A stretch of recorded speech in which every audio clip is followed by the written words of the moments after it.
और दोनों ही उसके ऊपर अटैक करने के लिए रेडी हो गए होते हैं। किंग उसे बोलता है, अगर हम दोनों में से किसी ने भी हेजिटेट किया तो उसी टाइम दूसरा पर्सन उसके हाथों से मारा जाएगा। तो तुम क्या इसके लिए रेडी हो? वो पर्सन कहता है, फिक्र मत करो, मैं इसके लिए रेडी हूँ। और हम देखते हैं कि उन दोनों ने ही उस ट्री के ऊपर अटैक कर दिया होता है और वो ट्री ये देखकर बहुत ज्यादा गुस्से में आ गया होता है। उसने अपने डेंटिकल से किंग के ऊपर अटैक कर दिया होता है। हम देखते हैं किंग उसे बड़ी आसानी के साथ डॉज कर रहा होता है और मन में सोच रहा होता है, मेरे लिए इससे फाइट करना ज्यादा मुश्किल बात नहीं है। और आखिर वो पर्सन कर क्या रहा है? जब वो पीछे देखता है उस पर्सन की तरफ तो हम देखते हैं कि वह पर्सन अभी भी वहीं पर खड़ा होता है और वहां से बिल्कुल भी आगे नहीं आया और किंग को गाली देते हुए कहता है, गार्बेज कहीं के, तुम्हें क्या लगा था कि मैं तुम्हारा साथ दूंगा? जाओ और मर जाओ। हम किंग को देखते हैं जो कि मुस्कुरा रहा होता है और वो कहता है, प्लान बिल्कुल वैसे ही काम कर रहा है जैसे मैंने सोचा था। और हम देखते हैं कि जो ट्री किंग के ऊपर अटैक कर रहा होता है वो अपने डेंटिकल को किंग के बजाय उस पर्सन के ऊपर अटैक कर देता है। यह देखकर वह पर्सन बहुत ज्यादा हैरान हो जाता है, लेकिन ट्री उसे बड़ी आसानी के साथ अपने लपेटे में ले लेता है और उसकी जान को धीरे धीरे निचोड़ने लगता है। वो पर्सन किंग की तरफ देखकर कहता है, प्लीज मेरी हेल्प करो। हम किंग को देखते हैं जो कि मुस्कुराता हुआ आगे भाग जाता है और पर्सन कह रहा होता है, प्लीज मेरी हेल्प करो, मैं मरना नहीं चाहता। लेकिन हम देखते हैं कि वो ट्री उसे वहीं पर क्रश कर देता है, जिसकी वजह से वो पर्सन वहीं मारा जाता है। किंग बड़ी तेजी के साथ आगे बढ़ रहा होता है और वह हमें उस ट्री के बारे में काफी सारी चीजें बताता है, लेकिन वह चीजें हमारी बिल्कुल भी काम की नहीं, इसीलिए मैं उसे नहीं बताऊंगा। उसके बाद किंग अपनी पूरी कैलकुलेशन करने के बाद वो देखता है कि एक डेंटिकल 30 डिग्री से उसकी तरफ आ रहा है और एक डेंटिकल 5 डिग्री की तरफ से उसके तरफ आ रहा है। उन्हें देखकर किंग उसे बड़ी आसानी के साथ डॉज कर देता है, जिसकी वजह से वो डेंटिकल होते हैं वो वापस उसी ट्री के ऊपर जा लगते हैं। इसकी वजह से वो ट्री बहुत ज्यादा कमजोर हो जाता है और जब उन डेंटिकल को वो वहां से हटाता है तो हम देखते हैं कि उसका दिल नजर आ रहा होता है। किंग कहता है, बस यही चाहिए था मुझे। वहां पर एक लकड़ी का बड़ा टुकड़ा रखा हुआ होता है। किंग उसे उठा लेता है और वो कहता है, अब मैं बताता हूँ कि आखिर असलियत में फाइट करना होता क्या है। पर हम देखते हैं कि किंग बहुत ज्यादा डेविल लुक दे रहा होता है और वो उस डेमन ट्री से बोलता है, दोस्त मैं तुमसे एक बात कहना चाहता हूँ, क्यों ना तुम यहीं पर मर जाओ और मुझे अपना एसेंस दे दो। जो ट्री होता है उसने किंग के ऊपर अटैक कर दिया होता है, लेकिन अब किंग भी उस अटैक को अपने लकड़ी के टुकड़े की मदद से रोक रहा होता है और काफी सारे अटैकों को डॉज कर रहा होता है। लेकिन हम देखते हैं इस चीज में वह बहुत ज्यादा जख्मी भी हो गया होता है, लेकिन उसने हार नहीं मानी होती और उस ट्री के ऊपर चढ़ जाता है और उसके दिल को उसी लकड़ी के टुकड़े से घायल कर देता है, जिसकी वजह से ट्री होता है वो वहीं पर मारा जाता है और किंग को नोटिफिकेशन आता है कि सर आपने इस डीमर ट्री को मार दिया है और इसे मारने वाले आप फर्स्ट पर्सन बन चुके हैं। उसके बाद हम किंग को देखते हैं जो कि हमें बताता है कि मुझे जो असल में चाहिए था वो यहाँ पर है और उस डीमर ट्री के अंदर हाथ डालता है और कुछ छोटी सी एक गोली बाहर निकालता है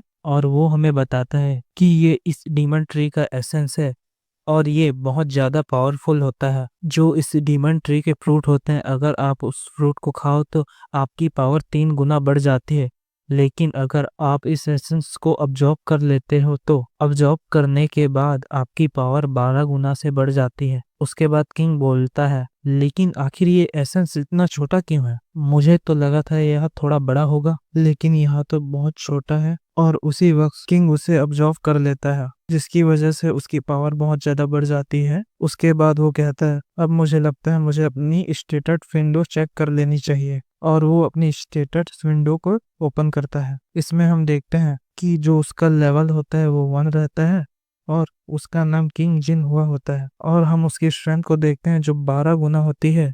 इसका मतलब उसकी जो पावर है वो नॉर्मल इंसान के मुताबिक 12 गुना ज्यादा है। उसके बाद सिस्टम की तरफ से किंग को नोटिफिकेशन आता है और वो बताता है कि सर आपने इस डीमन ट्री को किल कर दिया है, इसकी वजह से आप अपनी आइडेंटिफिकेशन करवाएं ताकि हम आपके बारे में रिकॉर्ड तैयार कर सकें। और वो उसे बताता है, सर आप हमें अपना नाम बताइए और अपनी आइडेंटिफिकेशन बताएं ताकि हम आपको आइडेंटिफाई कर सकें। किंग कहता है, कि यह सिस्टम हमेशा से अपने पास रिकॉर्ड रखता है, और क्योंकि यह एक गेम की तरह है इसीलिए इसके पास हर पर्सन का रिकॉर्ड होता है। लेकिन मैं इसे अपना रिकॉर्ड नहीं दे सकता, क्योंकि अगर इसके पास मेरा रिकॉर्ड होगा तो लोग बड़ी आसानी के साथ मेरे बारे में पता कर सकते हैं, और मैं ऐसा नहीं चाहता।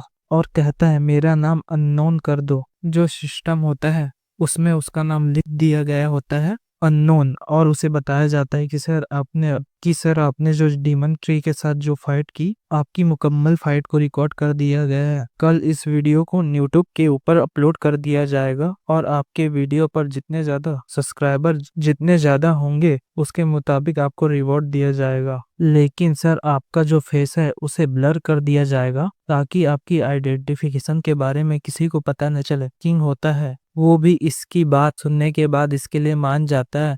हम देखते हैं सिस्टम की तरफ से किंग को नोटिफिकेशन आता है कि सर आपकी वीडियो को 10 मिनट के अंदर यूट्यूब के ऊपर अपलोड कर दिया जाएगा। इसके बाद हमें 1 घंटे बाद का सीन दिखाया जाता है, और हम देखते हैं कि किंग की जो वीडियो होती है वो बहुत ज्यादा वायरल हो जाती है, और उसके ऊपर मिलियंस में व्यूज होते हैं, और लोग यही बात कर रहे होते हैं कि क्या ये सच में रियल है, या फिर इस बंदे ने इस गेम को हैक कर लिया है। क्या सच में उस डीमन ट्री को मारा भी जा सकता है? मैंने तो कभी ये नहीं सोचा। पर हम देखते हैं कि इसी तरह के बहुत सारे मैसेज आ रहे होते हैं। उसके बाद हम देखते हैं कि जो किंग होता है वो चेयर के ऊपर बैठा हुआ होता है, और वो दोनों मैसेज को पढ़ रहा होता है। जिन देखता है कि एक मैसेज के ऊपर लिखाया होता है, सर हम आपको 10 बिलियन देने के लिए तैयार हैं, जो कि लगभग 100 मिलियन वॉन होते हैं। वैसे आपको हमारे लिए काम करना होगा। और एक मैसेज के ऊपर लिखाया होता है, सर आपकी इनकम कितनी है, हम आपको उतने पैसे देने के लिए तैयार हैं, आपको हमारे साथ काम करना होगा। किंग हमें बताता है उससे कुछ टाइम पहले जब मेरे पास बिल्कुल भी पैसे नहीं थे, जब मुझे लाइव स्ट्रीम करने के लिए भी बहुत ज्यादा पैसे बचाने पड़ते थे थोड़ा फूड खरीद पाऊं,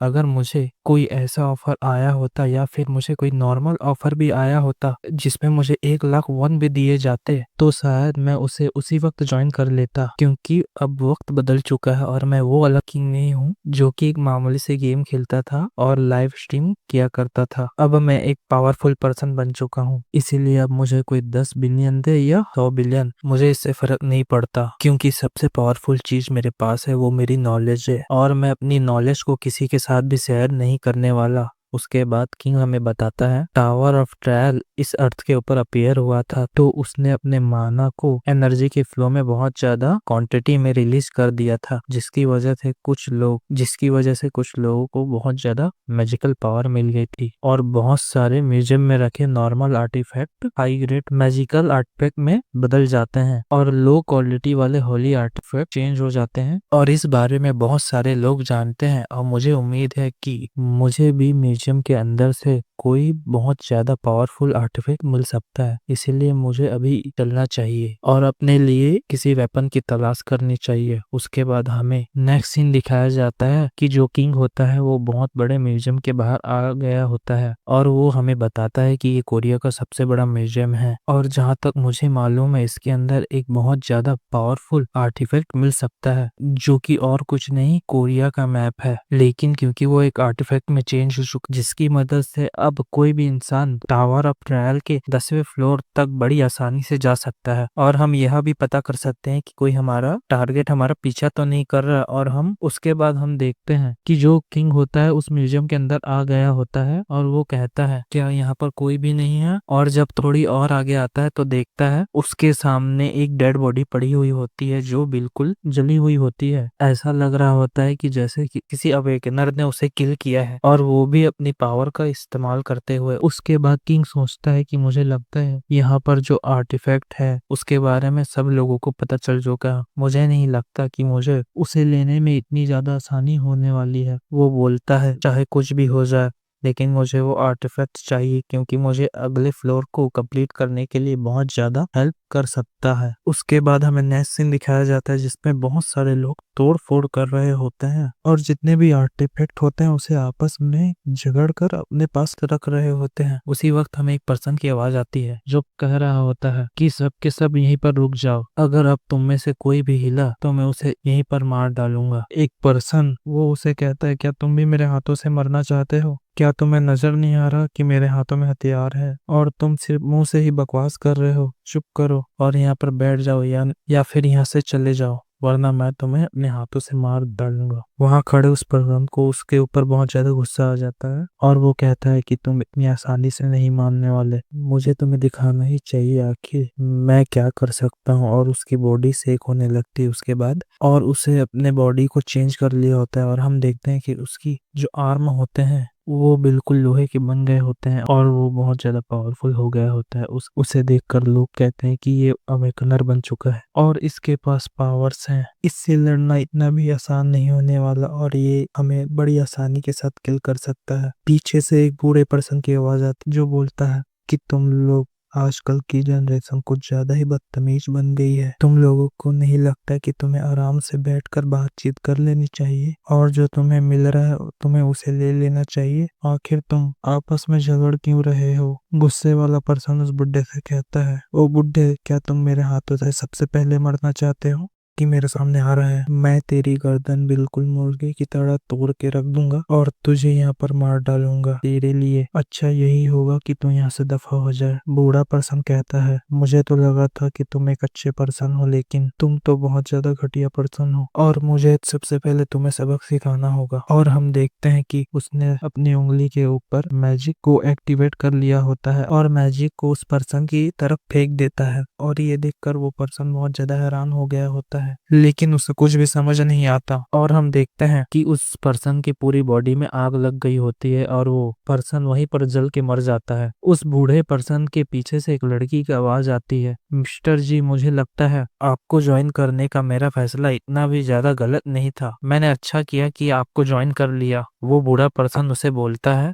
मैं इस बिल्डिंग के नेक्स्ट फ्लोर में जा रहा हूँ क्योंकि मुझे वो आर्टिफैक्ट चाहिए। मैं चाहता हूँ कि यहाँ के मामले को तुम सॉल्व करो। जी आप फिक्र मत कीजिए, यहाँ पर जो कुछ भी होगा उसे मैं संभाल लूंगी। वह सब लोगों से बोलती है, मैं चाहती हूँ कि आप लोग में से कोई भी यहाँ आगे मत आए। अगर आप लोग आगे यहाँ आएंगे तो मैं आप लोगों को मार डालूंगी। वो लोग कहते हैं कि आखिर ये लड़की क्या कर सकती है? मुझे नहीं लगता कि ये लड़की कुछ कर भी पाएगी। हम देखते हैं कि वो लड़की अपने बैग से एक स्टैचू बाहर निकालती है और उसे वहीं जमीन पर रख देती है और वो स्टैचू अपने आप ही एक बहुत बड़ी मूर्ति में चेंज हो जाता है जो कि देखने में बहुत ज्यादा पावरफुल लग रहा था। और वो सब लोगों से बोलता है कि अगर तुमने मैडम की बात को फॉलो नहीं किया तो मैं तुम लोगों को यहीं पर मार डालूंगा। इसीलिए तुम्हारे लिए यही बेहतर होगा कि तुम लोग जहाँ पर खड़े हो वहीं पर खड़े रहो। हम देखते हैं एक पर्सन आगे चलता हुआ आ रहा होता है और जमीन से एक पोस्टर को उठा लेता है और वो कहता है, तुम लोगों को हिस्ट्री की बिल्कुल भी कदर नहीं है। आखिर कैसे लोग हो तुम? अपनी हिस्ट्री की कुछ तो कदर करो। और वो लड़की किंग को देखती है और कहती है, क्या तुम्हें लगता है कि मैं तुमसे कोई मजाक कर रही हूँ? क्या तुमने मेरी बात को गौर से नहीं सुना कि मैंने क्या बोला था? किंग उसे बोलता है, तुम अपने काम से काम रखो, यह तुम्हारा मामला नहीं है। अगर तुम्हें कोई आर्टिफैक्ट चाहिए तो तुम उसे जाकर ले सकते हो। यह सुनकर उस लड़की को बहुत ज्यादा गुस्सा आ गया होता है और वो अपनी मूर्ति को बोलती है, इसे इसी वक्त किल कर दो। और वो मूर्ति जिन के ऊपर अटैक करने वाला होता है और वो बड़ी तेजी के साथ उसके हाथ में जो वेपन होता है